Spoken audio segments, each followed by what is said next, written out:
crowded into a small Orlando church. Hundreds showed up for Sunday morning services a week on from the Pulse nightclub shooting. I think a lot of people are just trying to process this. What does this mean? What do we do with this? Now that we've come to grips with what's been happening, how do we make sense of it in this world? So I think that's what a lot of us are looking for.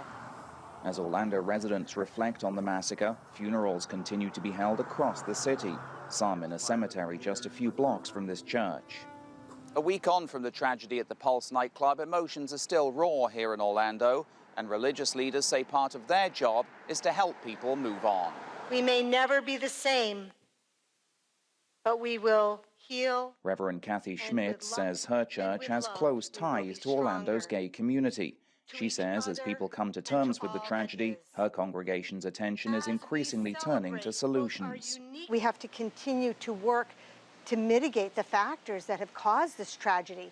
And this includes hateful rhetoric, extremist groups, our gun policies in this country, and as well as mental health issues. People want a simple answer.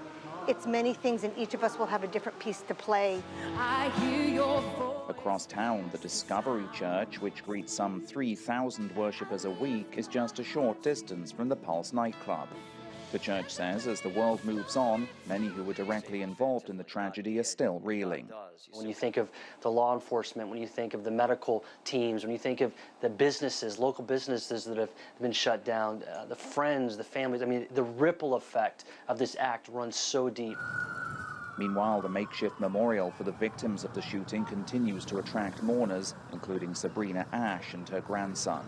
He needs to know these things so he'll protect himself at all costs, because it could have been anywhere, not just at a nightclub. It could have been out here. So I just want him to be aware of his surroundings and, you know, if he ever feels danger, let somebody know. Authorities are still working on piecing together the events of last Sunday. U.S. Attorney General Loretta Lynch is set to travel here this week to meet with investigators.